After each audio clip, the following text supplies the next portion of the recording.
संपूर्ण रश्मि रथी रामधारी सिंह दिनकर।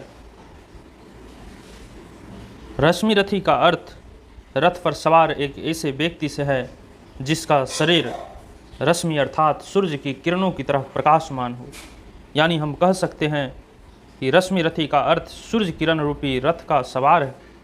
दिनकर जी ने अपने इस खंड काव्य में कर्ण को रश्मि रथी माना है क्योंकि उनका चरित्र और शरीर सूर्य के समान दीप्तमान है।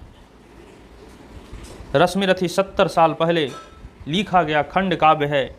इसे क्लासिक इसलिए कहा जाता है क्योंकि पिछले 70 सालों में इसका यश, इसकी कीर्ति, इसकी कीमत, इसकी कद्र कम नहीं हुई बल्कि और बढ़ी है। हर 10-15 साल में किसी न किसी बहाने से रश्मि रथी को एक नई जिंदगी मिल जाती है और हर नई पीढ़ी इसे उसी प्यार से अपना लेती है जैसे पिछली पीढ़ी ने अपनाया था।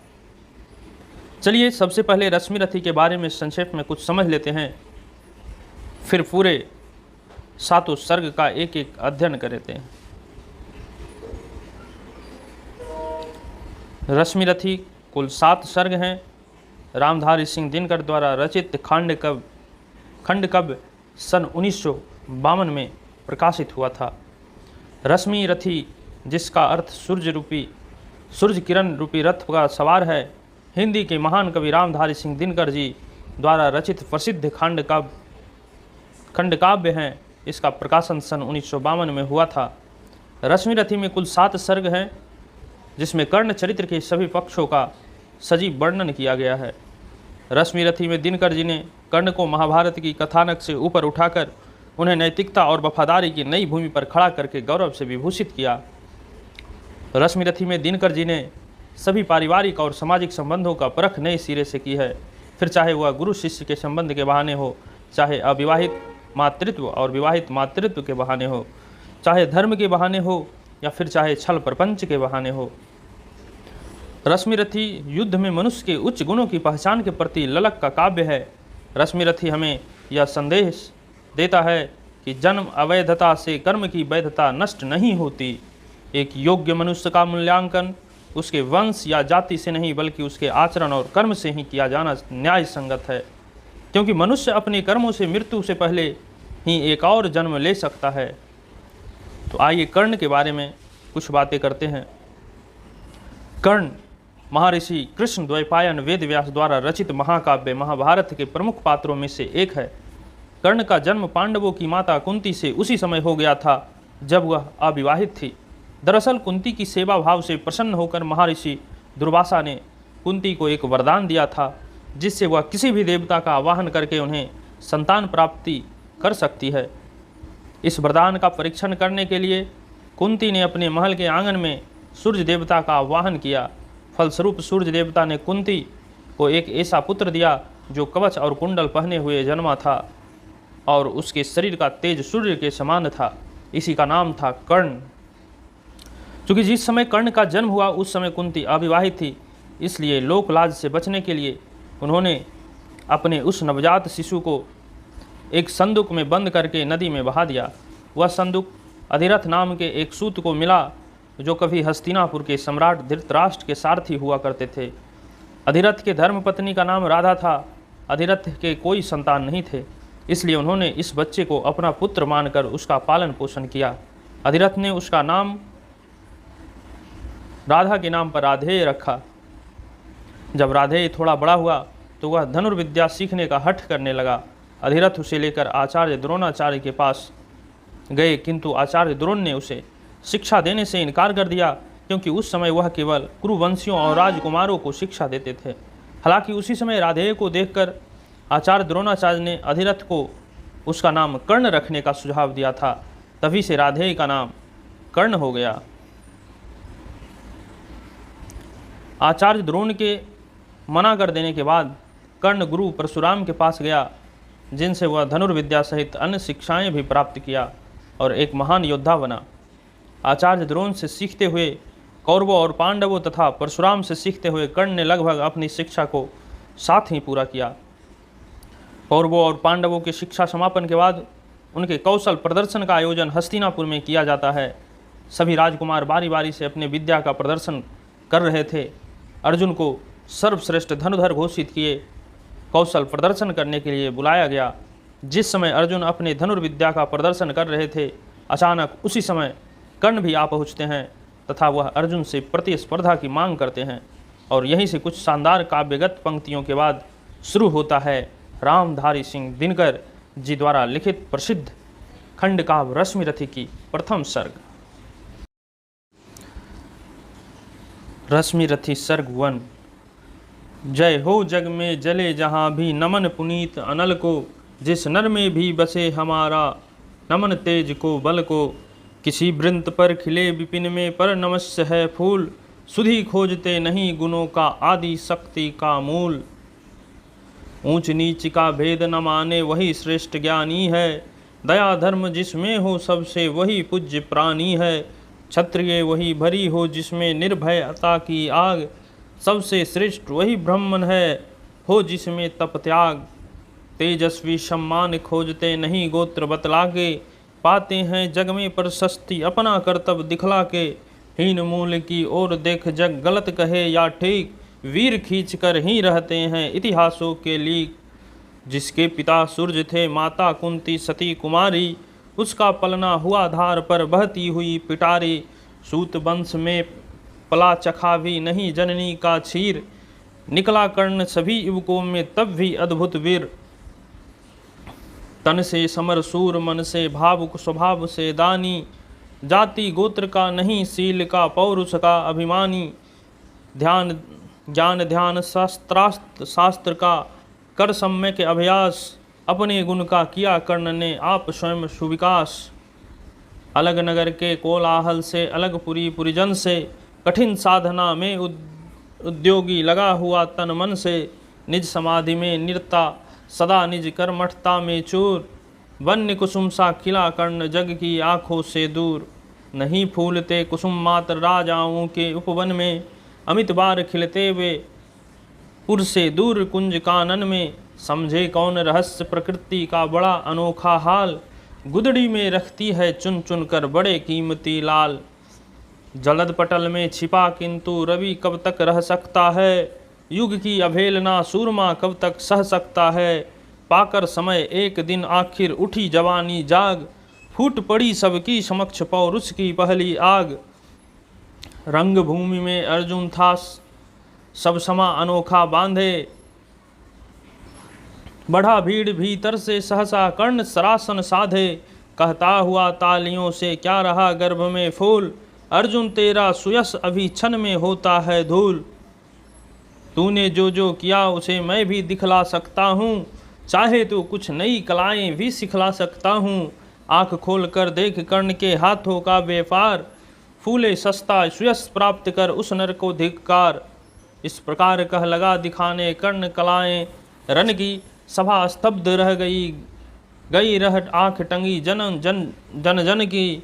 मंत्र मुग्ध सा मौन चतुर्दिक जन का परावार, गूंज रही थी मात्र कर्ण की धनवा की टंकार।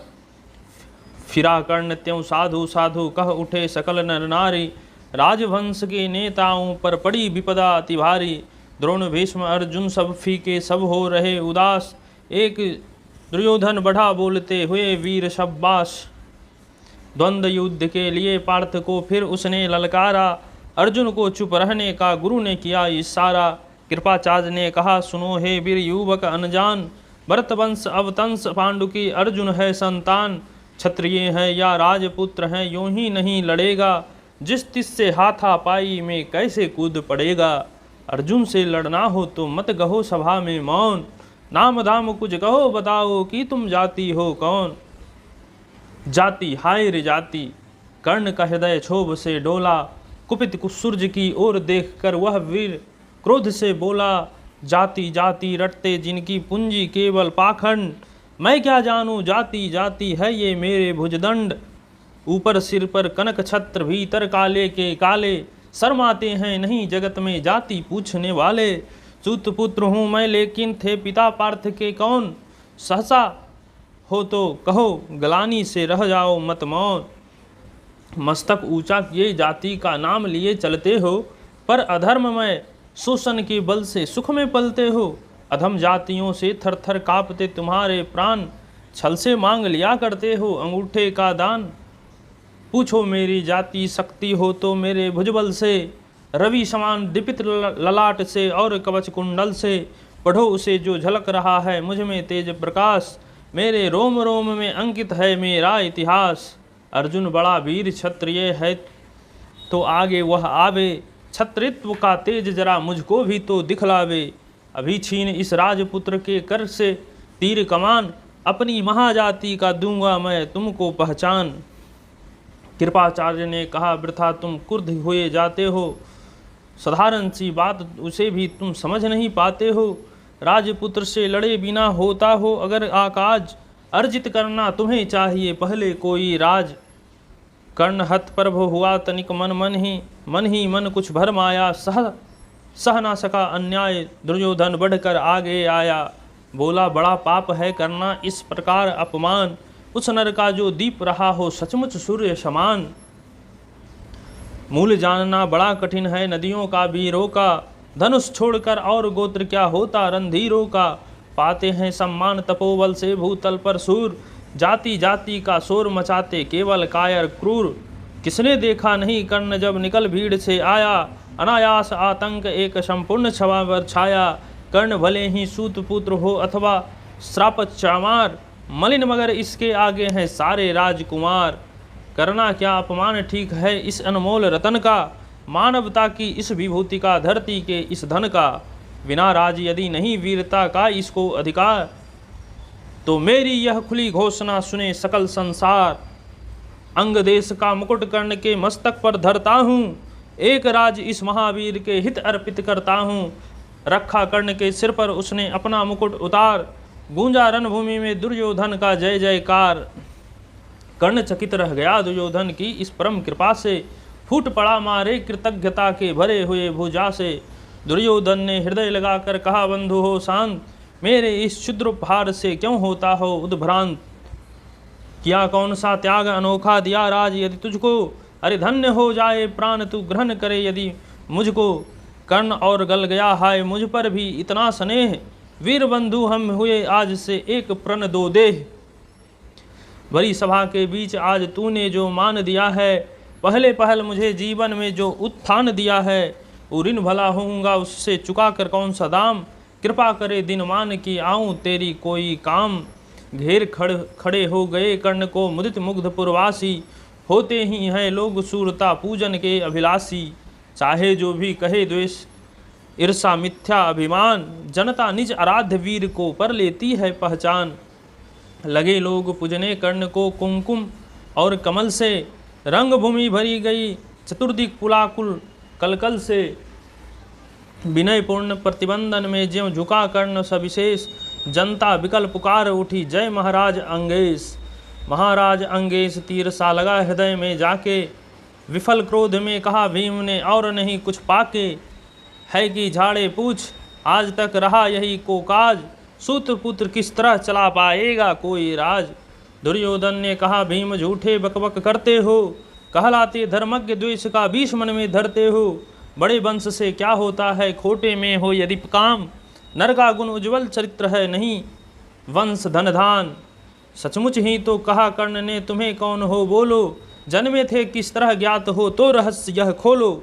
अपना अवगुण नहीं देखता अजब जगत का हाल, निज आंखों से नहीं सूझता सच है अपना भाल। कृपाचार्य आ पड़े बीच में बोले छी यह क्या है, तुम लोगों में बची नाम को भी क्या नहीं हया है। चलो चले घर को देखो होने को आई शाम, थके हुए होगे तुम सब चाहिए तुम्हें आराम। रंगभूमि से चले सभी पुरवासी मोद मनाते, कोई कर्ण पार्थ का कोई गुण आपस में गाते। सबसे अलग चले अर्जुन को लिए हुए गुरु द्रोण, कहते हुए पार्थ पहुँचा यह राहु नया फिर कौन। जन्मे नहीं जगत में अर्जुन कोई प्रतिबल तेरा, टंगा रहा है एक इसी पर ध्यान आज तक मेरा। एक लब से लिया अंगूठा कढ़ी ना मुख से आह, रखना चाहता हूँ निष्कंटक बेटा तेरी राह। मगर आज तो जो कुछ देखा उससे धीरज हिलता है, मुझे कर्ण में चरम वीरता का लक्षण मिलता है। बढ़ता गया अगर निष्कंटक यह उद्भट भट बाल, अर्जुन तेरे लिए कभी यह हो सकता है काल। सोच रहा हूँ क्या उपाय मैं इसके साथ करूँगा, इस प्रचंडतम धूमकेतु का कैसे तेज हरूंगा। शिष्य बनाऊंगा ना कर्ण को यह निश्चित है बात, रखना ध्यान विकट प्रतिभट का पर तू भी ये तात। रंग भूमि से लिए कर्ण को कौरव शंख बजाते, चले झूमते हुए खुशी में गाते मौज मनाते। कंचन के जुग शैल शिखर सम सुगठित सुघर सुवर्ण, गलवा ही दे चले परस्पर दुर्योधन और कर्ण। बड़ी तृप्ति के साथ सूर्य शीतल अस्ताचल पर से चूम रहे थे अंग पुत्र का स्निग्ध सुकोमल कर से। आज न था प्रिय उन्हें दिवस का समय सिद्ध अवसान, विरम गया क्षण एक क्षितिज पर गति को छोड़ विमान। और हाय रनिवास चला वापस जब राजभवन को, सबके पीछे चली एक विकलाम सो सती मन को। उजड़ गए हो स्वप्न की जैसे हार गई हो दाव, नहीं उठाए भी उठ पाते थे कुंती के पाँव।